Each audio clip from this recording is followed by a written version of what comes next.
이 새벽에 하나님께서 이렇게 주시는 하나님 말씀은 시편 9편 1절에서 20절까지 말씀입니다. 다윗의 시입니다. 인도자를 따라 뭇라벤에 맞춘 노래입니다. 한 절씩 교독합니다. 내가 전심으로 여호와께 감사하며 주의 모든 기이한 일들을 전하리이다.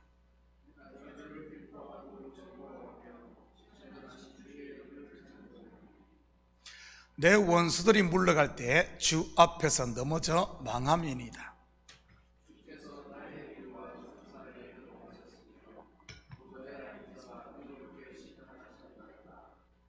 이방 나라들을 책망하시고 악인을 멸하시며 그들의 이름을 영원히 지우셨나이다.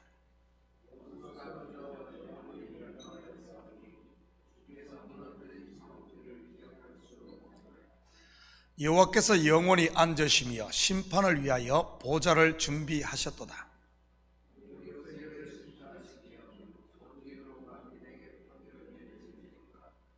여호와는 압제를 당하는 자의 요새이시요 환난 때의 요새이시로다.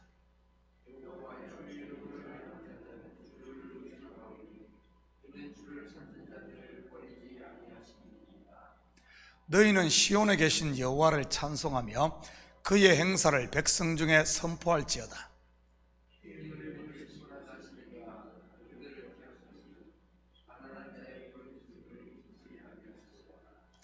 여호와여, 내게 은혜를 베푸소서. 나를 사망의 문에서 일으키시는 주여, 나를 미워하는 자에게서 받는 나의 고통을 보소서.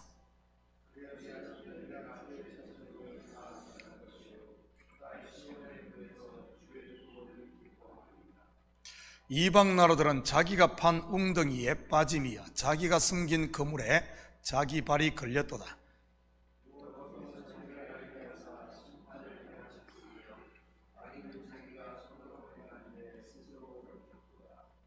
악인들이 서울로 돌아가며 하나님을 잊어버린 모든 이방 나라들이 그리하리로다.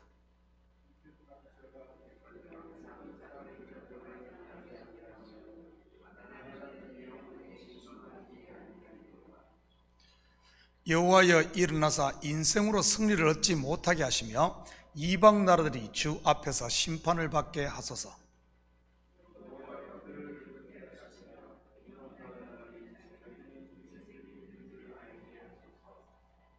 아멘. 좋은 아침입니다.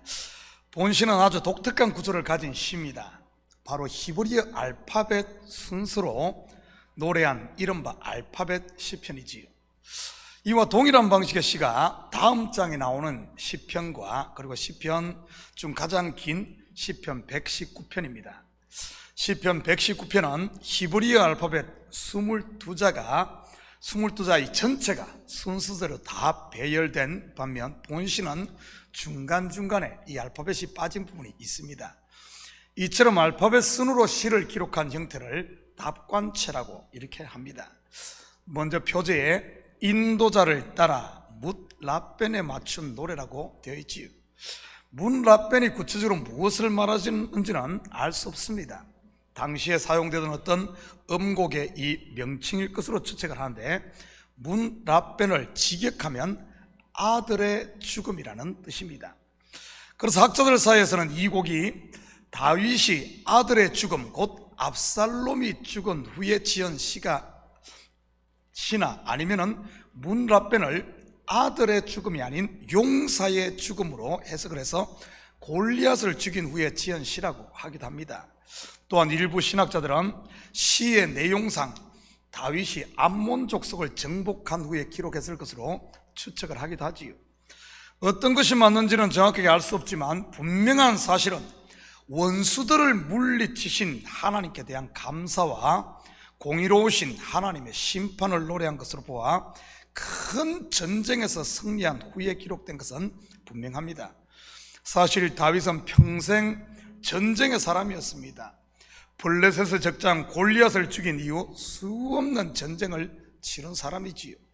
사울의 수하에 있을 때에도 군대를 이끌며 전쟁을 치렀고, 그 후 사울에게 쫓겨 도망자로 있으면서도 아말렉을 치지 않았습니까?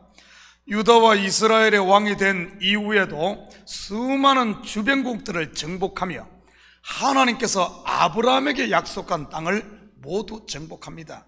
남으로는 애굽 변방으로부터 시작해 동으로는 유프라테스 강까지 말이지요. 그리고 그 나라를 평화의 왕인 솔로몬에게 물려주었던 것이고요. 다윗이 치른 수많은 전쟁에서의 승리는 궁극적으로 예수 그리스도께서 십자가에서 죽고 부활하심으로 뱀의 머리를 밟는 영원한 승리를 예표하는 것입니다. 그렇게 완성된 하나님의 나라, 곧 은혜와 평강의 그 나라를 아들 된 저와 여러분에게 상속해 주신 것이지요. 마치 다윗이 아들 솔로몬에게 샬롬의 나라를 물려주었듯이 말입니다.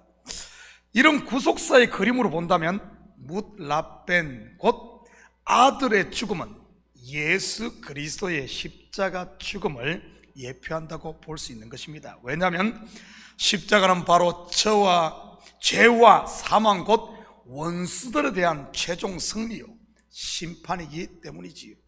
그래서 본신은 구원의 노래요 승리의 노래인 것입니다. 마치 홍해를 건넌 이스라엘이 바닷가에서 부른 노래요, 가나안의 군대 장관 시스라를 죽이고 부른 드보라와 바락의 노래와도 같은 것이지요. 요한계시록에도 이런 구원의 노래가 나오지 않습니까? 요한계시록 7장 9절 10절입니다.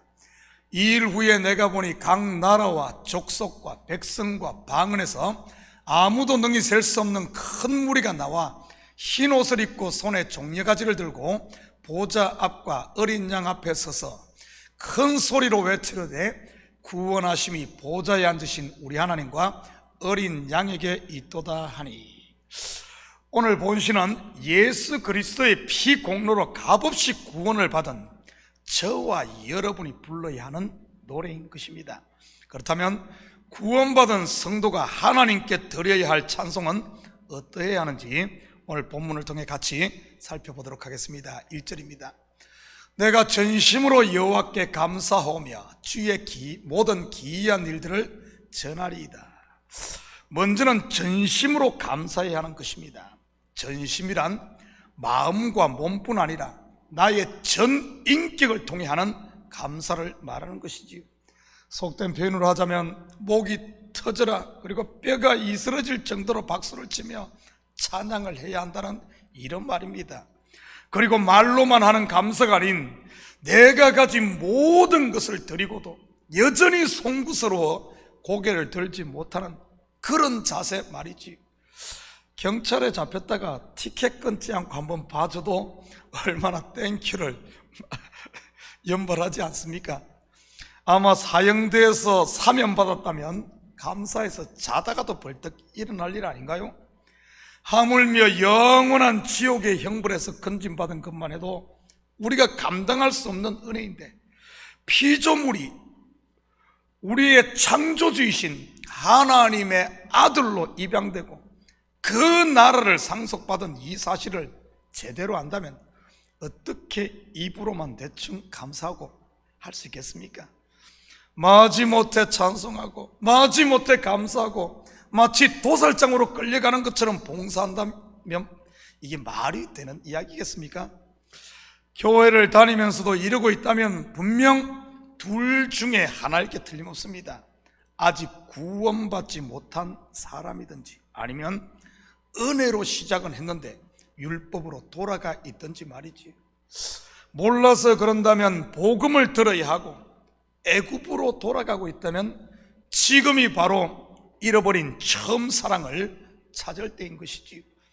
그리고 두 번째는 주의 모든 기이한 이 일들을 전하는 것입니다. 주의 기이한 일이 무엇이겠습니까?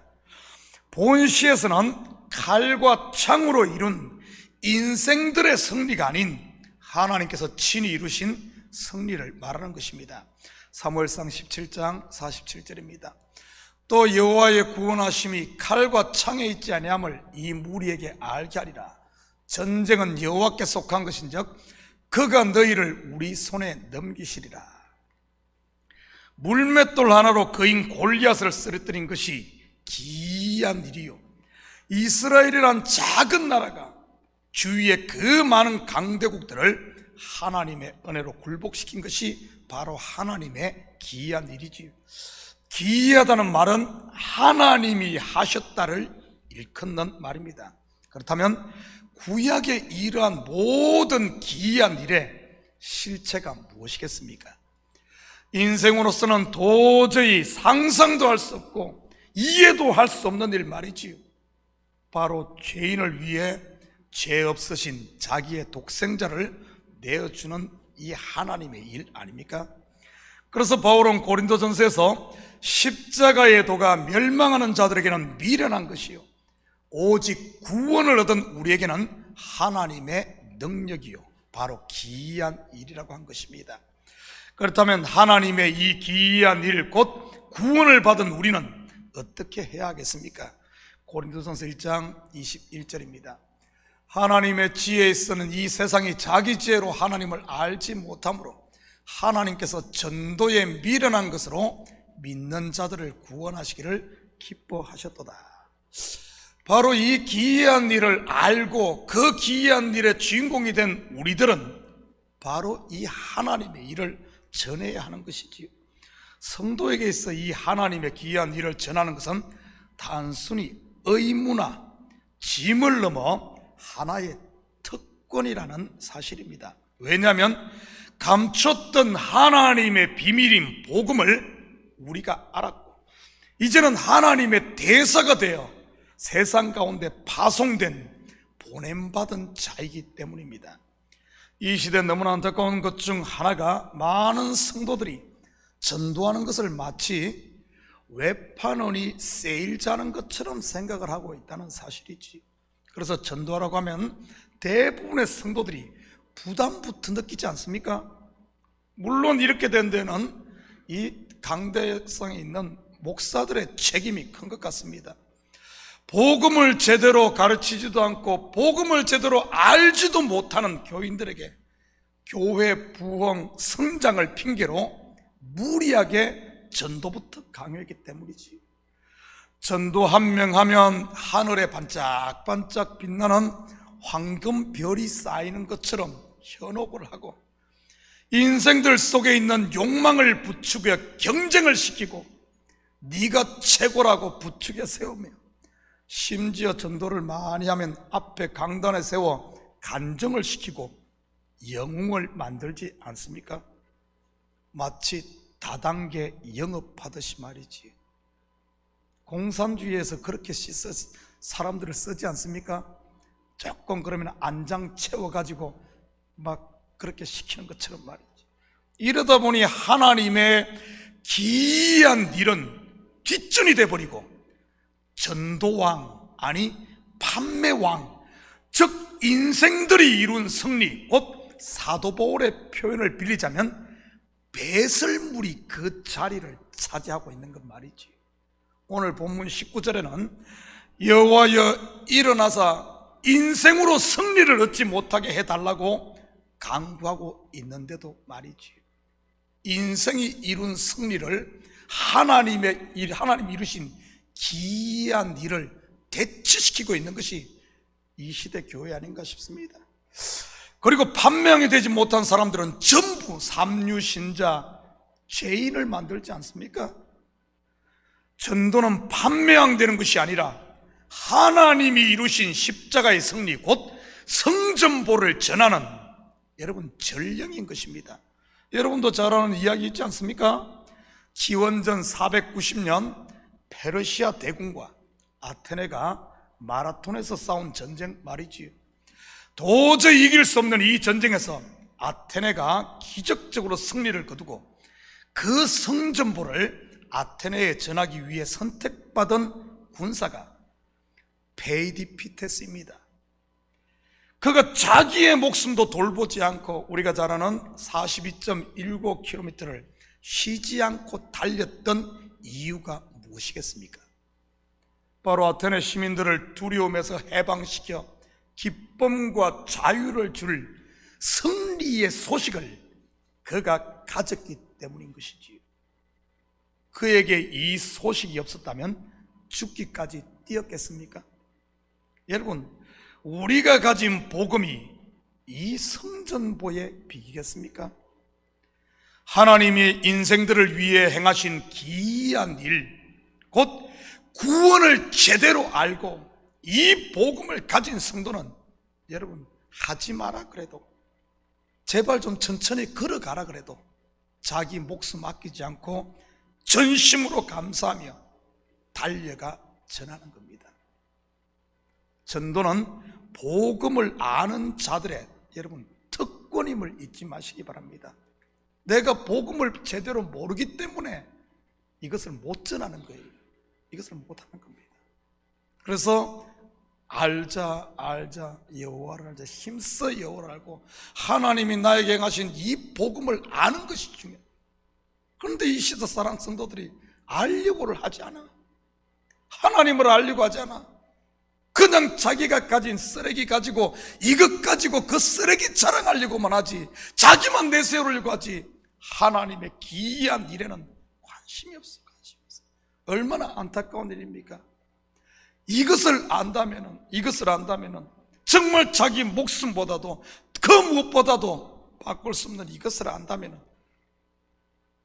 그 소식을 하나님께서 나에게 맡겨 전할 수 있는 이 특권, 이 전도는 특권입니다. 하나님 보내신. 사랑하는 성도 여러분, 오늘 하루도 하나님의 아들 예수 그리스도의 죽으심으로 우리에게 주어진 구원의 은총을 아직도 이 사실을 모르고 혼자 도피성에 갇혀 고향에 돌아갈 날만 기다리고 있는 우리 주위의 이웃들에게 여호와께서 이루신 이 큰 역사, 기이한 역사 복음을 전하는, 나는 우리 성도들이 하나님을 제대로 알고 복음을 알아 이 시대 여러분이 선 가정에서, 여러분이 선 삶의 현장에서 정말 이 복음을 가진 하나님의 대사로 하나님을 전하는 이런 복된 우리 성도들 되기를 주님의 이름으로 축복합니다. 우리 같이 기도하십시다. 사랑의 아버지 하나님, 참으로 감사드립니다. 이 새벽을 깨우신 하나님, 맞습니다. 우리에게 아버지 하나님, 이 복음이 있는지, 정말 하나님께서 행하신 이 기이한 일, 영원한 승리가 있는지 먼저 우리 자신을 살피게 하시고, 분명 주님의 은혜로 구원받았는데 나도 모르게 옛날로 돌아가 있다면 우리 자신을 깨워 아버지 하나님 처음 사랑을 회복하게 하시고, 이 아버지 하나님, 이 복음이 내 속에 가득 채워져 이제는 가는 곳마다 입을 열고 손을 열고 가슴을 열어 하나님의 대사로 사는, 복음 전하로 사는 저희들 될 수 있도록 우리 주님 축복하여 주시옵소서. 오늘도 우리 성도들 선 그곳이 바로 아버지 하나님 사역 현장이요 하나님이 보내신 자림을 알고 감사함으로 살게 하시고 기이한 일을 전하는 복된 저희들 삶이 되게 도와주시옵소서. 감사드리며 예수님의 이름으로 기도드립니다. 아멘.